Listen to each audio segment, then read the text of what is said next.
വസന്തം കൂടി ഭാഗം 31. രചനാ സംഭാഷണം. രുദ്രപ്രിയ. രമേശനെ കാണാൻ ആരോ വന്നിരിക്കുന്നു. പിയൂൺ സനൽ വന്ന് പറയുമ്പോൾ രമേശൻ കസേരയിൽ നിന്നും എഴുന്നേറ്റു. ഫ്രണ്ട് ഓഫീസിലെത്തുമ്പോൾ കണ്ടു വിസിറ്റേഴ്സ് ചെയറിലിരിക്കുന്ന സത്യയെ. അയാളെ അവിടെ കണ്ടപ്പോൾ തീരെ പ്രതീക്ഷിച്ചില്ല രമേശൻ അടുത്തേക്ക് വരുമ്പോൾ സത്യ കാര്യമായി ഫോണിൽ സംസാരിക്കുകയാണ്. അത് കഴിയാൻ അയാൾ കാത്തു നിന്നു. ഫോൺ കട്ടാക്കി പോക്കറ്റിൽ വയ്ക്കുമ്പോഴാണ് സത്യ രമേശനെ കാണുന്നത്. ആഹാ, രമേശൻ ഇവിടെ നിൽക്കുവാണോ? പുഞ്ചിരിയോടെ എഴുന്നേറ്റു. എനിക്ക് അല്പം സംസാരിക്കാനുണ്ട്, നമുക്ക് പുറത്തേക്ക് പോയാലോ? അതിനെന്താ, രമേശൻ പുഞ്ചിരിയോടുകൂടി പറഞ്ഞു. രണ്ടുപേരും കൂടി സത്യയുടെ കാറിലാണ് പുറത്തേക്ക് പോയത്.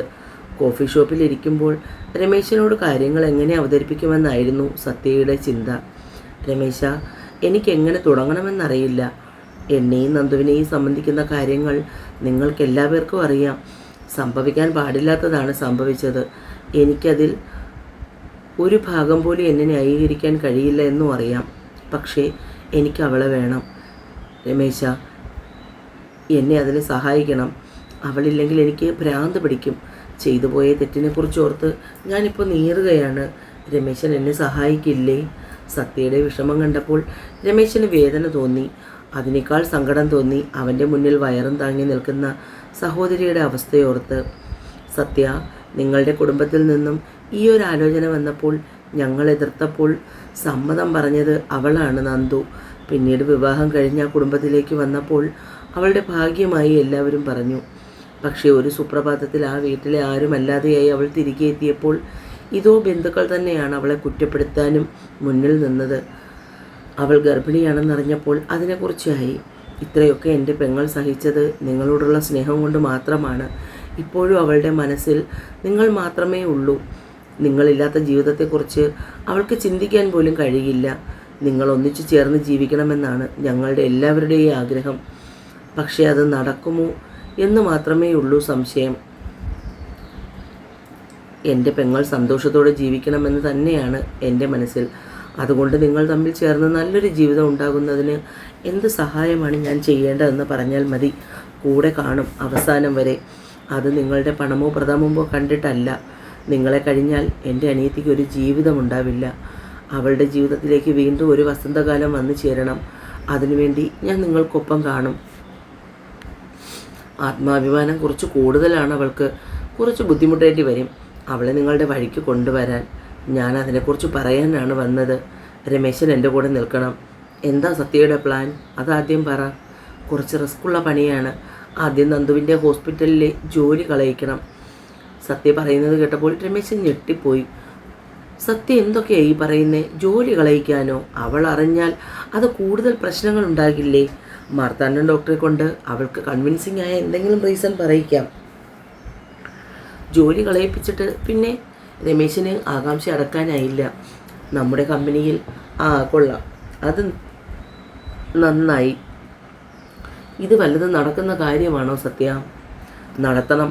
അതിന് രമേശനും സാരംഗും എൻ്റെ ഒപ്പം വേണം. എന്നാൽ എല്ലാം നടക്കും. വല്ലാത്ത ടാസ്ക്കാണ് താൻ എടുക്കുന്നത്.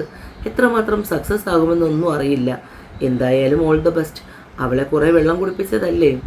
ഒരാൾ നമ്മുടെ ജീവിതത്തിൽ നിന്നും താൽക്കാലികമായെങ്കിലും മാറി നിൽക്കുമ്പോഴാണ് അവർ നമുക്ക് എത്രമാത്രം പ്രിയപ്പെട്ടതാണെന്ന് തിരിച്ചറിയുന്നത്. ഇന്ന് ഞാൻ ശരിക്കും അതറിയുന്നുണ്ട് രമേശ. അവൻ്റെ ഒച്ചയിടേറിയതും നിറഞ്ഞ കണ്ണുകളും കാണേ രമേശന് മനസ്സിലായി. അവൾ അനുഭവിച്ച വേദന വെച്ച് നോക്കുമ്പോൾ തൻ്റെ സങ്കടം അത്രത്തോളം വരില്ല. എങ്കിലും അവൾക്കായി നിറയുന്ന തൻ്റെ കണ്ണുകൾ കാണിച്ചു തരുന്നുണ്ട് സത്യയ്ക്ക് അവളോടുള്ള പ്രണയം.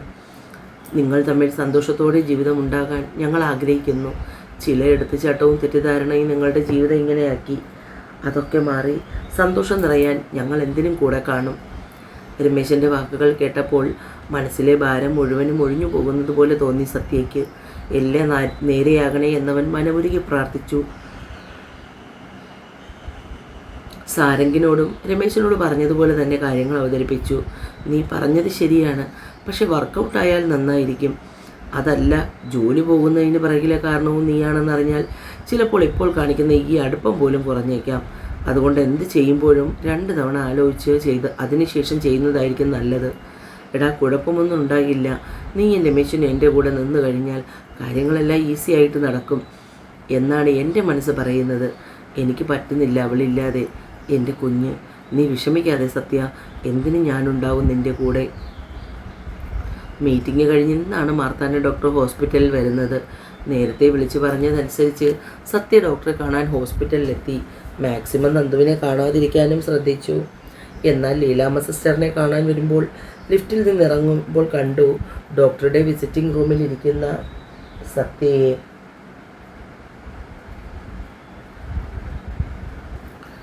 അവനെ കണ്ടപ്പോൾ അവളുടെ മനസ്സ് മഞ്ഞ് പെയ്തതുപോലെ തോന്നി.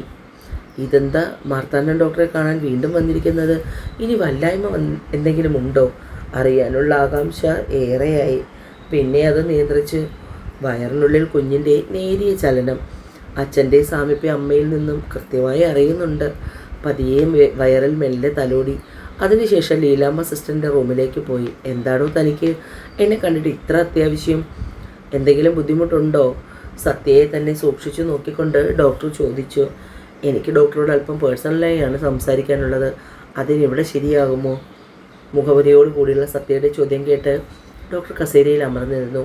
ഡോക്ടർ, ഞാൻ പറയുന്ന കാര്യങ്ങൾ തമാശയായി എടുക്കരുത്.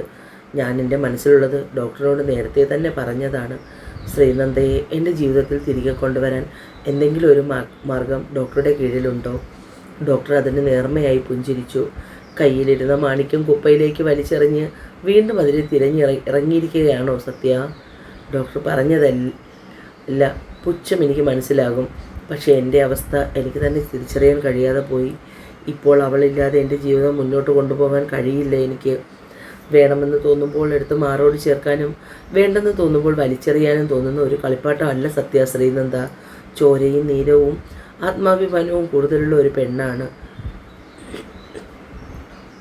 അത്രയും പറയുമ്പോഴും സത്യയുടെ അവസ്ഥ ഡോക്ടറിന് മനസ്സിലായി. ഞാനിതിലെങ്ങനെയാണ് നിന്നെ സഹായിക്കേണ്ടത്? ഡോക്ടർ, ഞാൻ പറയുന്നത് ചിലപ്പോൾ ബാലിശമായി തോന്നിയേക്കാം. ഡോക്ടർ, അവളോട് നാളെ മുതൽ ഇവിടെ ഹോസ്പിറ്റൽ ഡ്യൂട്ടിക്ക് വരണ്ടെന്ന് പറയണം. ഡോക്ടർ ഞെട്ടിപ്പോയി സത്യ പറയുന്നത് കേട്ട്. What nonsense are you talking mister Sathya? Doctor, please try to understand me. ഇവിടുത്തെ ജോലി ഇല്ലാതാക്കി അവളെ എങ്ങനെയെങ്കിലും ഞങ്ങളുടെ കമ്പനിയിലെത്തിക്കണം.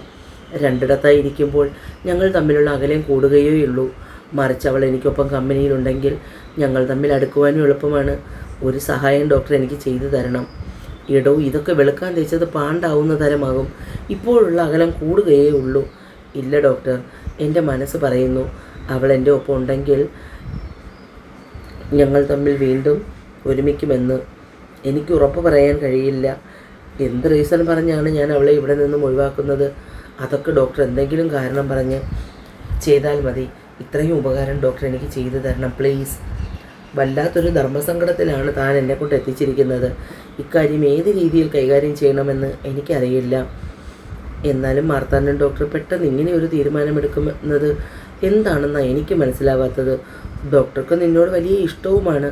പെട്ടെന്ന് ഒരു ദിവസം താൻ ഇവിടെ നിർത്തിപ്പൊയ്ക്കോ എന്ന് പറഞ്ഞാൽ ഇനി മാനേജ്മെൻറ്റ് റിപ്പോർട്ട് ചെയ്യാമെന്ന് വിചാരിച്ചാൽ പോലും മാർത്താണ്ഡൻ ഡോക്ടറിൻ്റെ അഭിപ്രായത്തെ താണ്ടി അവർക്കൊന്നും ചെയ്യാൻ കഴിയില്ല. ലീലാമ്മ സിസ്റ്ററിൻ്റെ മുന്നിലിരുന്ന് കരച്ചിലടക്കാൻ പാടുപെടുകയായിരുന്നു നന്ദു. മാനേജ്മെൻറ്റിൽ നിന്നും കുറച്ചുപേരെ നീക്കം ചെയ്യുന്ന ലിസ്റ്റ് വന്നിട്ടുണ്ടത്രേ. അപ്പോൾ പിന്നെ പഴയ സ്റ്റാഫിനെ ഇവിടെ നിലനിർത്താതെ പറ്റില്ല. കരച്ചിലിനിടയിലും നന്ദു പറഞ്ഞൊപ്പിച്ചു. അതിന് നീയും പഴയ സ്റ്റാഫല്ലേ, പിന്നെന്താ കാര്യം? ഞാനൊരു വർഷം ലീവായിരുന്നില്ലേ? അതിനുശേഷം വീണ്ടും ഇപ്പോഴല്ലേ ജോയിൻ ചെയ്തത്. അതുകൊണ്ടാണ് ടെർമിനേഷൻ ലിസ്റ്റിൽ എൻ്റെ പേര് വന്നത്. എന്തെങ്കിലും ഒരു മാർഗമുണ്ടെങ്കിൽ നിന്നെ പറഞ്ഞു വിടില്ലായിരുന്നു മാർത്താണ്ഡൻ ഡോക്ടർ. എന്തായാലും ഞാനും കൂടി ഡോക്ടറെ കണ്ട് സംസാരിക്കാം. ലീലാമ്മ സിസ്റ്റർ അവളെ ആശ്വസിപ്പിക്കുന്നതിനായി പറഞ്ഞു. വേണ്ട സിസ്റ്റർ, എനിക്ക് വേണ്ടി ഇനി ഡോക്ടറിൻ്റെ മുന്നിൽ ആരും ചൊല്ലണ്ട. എന്തെങ്കിലും മാർഗം ഉണ്ടായിരുന്നെങ്കിൽ എന്നെ ഡോക്ടർ ഇവിടെ നിലനിർത്തുക തന്നെ ചെയ്യുമായിരുന്നു. അതെനിക്ക് നന്നായി അറിയാം. ഞാൻ ഇന്നിത്തിരി നേരത്തെ ഇറങ്ങുന്നു സിസ്റ്റർ. പറഞ്ഞുകൊണ്ട് നന്ദു ഇറങ്ങാൻ നേരം ഡോക്ടർ ലീലാമ്മ സിസ്റ്ററിനെ വിളിപ്പിച്ചു. ശ്രീനന്ദയെ ഡോക്ടർ ക്യാബിനിലേക്ക് വിളിപ്പിച്ചിട്ടുണ്ട്. അവളൊന്നും മിണ്ടാതെ ബാഗ് ലീലാമ്മ സിസ്റ്ററിനെ ഏൽപ്പിച്ച് ക്യാബിനിലേക്ക് പോയി. അവളെ കണ്ടപ്പോൾ തന്നെ ഡോക്ടർക്ക് മനസ്സിലായി നല്ലവണ്ണം കരഞ്ഞ ലക്ഷണമുണ്ട്. മാനേജ്മെൻറ്റ് ചർച്ചയ്ക്ക് വെച്ചപ്പോൾ എല്ലാവരും തൻ്റെ പേരാണ് പറഞ്ഞത്. മാത്രവുമല്ല, തൻ്റെ ഇപ്പോഴത്തെ അവസ്ഥയിൽ റെസ്റ്റും ആവശ്യമാണ്. ഇനി ഡെലിവറി ആകുമ്പോൾ തനിക്ക് എന്തായാലും പ്രത്യേക ലീവ് അനുവദിക്കേണ്ടി വരും. അതൊരു ബുദ്ധിമുട്ടാകേണ്ട എന്ന് കരുതിയാണ്. എനിക്ക് മനസ്സിലാകുന്നുണ്ട് ഡോക്ടർ, കുഴപ്പമൊന്നുമില്ല, ഞാൻ പൊയ്ക്കോളാം. ഡോക്ടർക്ക് അവളുടെ വേദന കണ്ടപ്പോൾ വല്ലാത്ത സങ്കടം തോന്നി. ഒരു മുന്നറിയിപ്പും ഇല്ലാതെ പിരിച്ചുവിടുക എന്ന് പറഞ്ഞാൽ എവിടുത്തെ ന്യായമാണ്? രമേശന് കേട്ടപ്പോൾ തന്നെ ദേഷ്യം വന്നു. അതിപ്പോൾ അവരെ മാത്രം കുറ്റം പറയാൻ പറ്റുമോ? മുകളിൽ നിന്ന് എന്തെങ്കിലും ഒരു തീരുമാനമെടുത്താൽ അവർക്കതനുസരിച്ചില്ലേ പറ്റൂ. അല്ലെങ്കിൽ തന്നെ മോഹിനി 4-5 മാസം കഴിയുമ്പോൾ പ്രസവ അവധി എടുത്ത് മാറി നിൽക്കേണ്ടി വരും. അതിനേക്കാൾ നല്ലത് ഇപ്പോഴത്തെ ലീവെടുപ്പ് തന്നെയാണ്. ശരീരം നോക്കാമല്ലോ, ആരോഗ്യവും സംരക്ഷിക്കാം. അച്ഛൻ ഇതെന്ത് വർത്താനോ പറയുന്നേ? പ്രസവത്തിന് ഇനി എത്ര മാസമുണ്ട്? അപ്പോഴേ ലീവ് എടുത്ത് വീട്ടിൽ ഇരിക്കേണ്ട ആവശ്യമുണ്ടോ? ഇതവരോട് ചോദിക്കേണ്ടതാണ്. രമേശന് അരിശൻ മാറുന്നില്ല.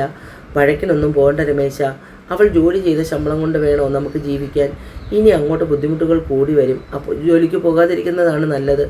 അച്ഛനും അമ്മയും ഒരുപോലെ അഭിപ്രായം പറഞ്ഞു. അതെനിക്കറിയാഞ്ഞിട്ടാണോ അമ്മേ? അവളുടെ ശമ്പളം കൊണ്ട് ജീവിക്കേണ്ട ആവശ്യമൊന്നുമില്ല. എങ്കിലും അവൾക്ക് വീട്ടിലിരുന്ന് മുഷിയണ്ടല്ലോ. അല്ലെങ്കിൽ തന്നെ ഈ ഒരു ഹോസ്പിറ്റൽ മാത്രമേ ഉള്ളൂ. അവളുടെ ക്വാളിഫിക്കേഷൻ വെച്ച് വേറെ എന്തെങ്കിലും ഒരു കമ്പനിയിൽ എന്തെങ്കിലും ജോലിക്ക് കയറാം.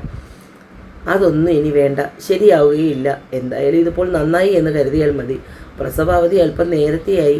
വല്യച്ഛനും അത് ശരിവെച്ചു. നന്ദു ഒന്നും മിണ്ടാതെ അകത്തേക്ക് കയറിപ്പോയി. രമേശൻ ഒരു ഫോൺ വന്ന് പുറത്തേക്കും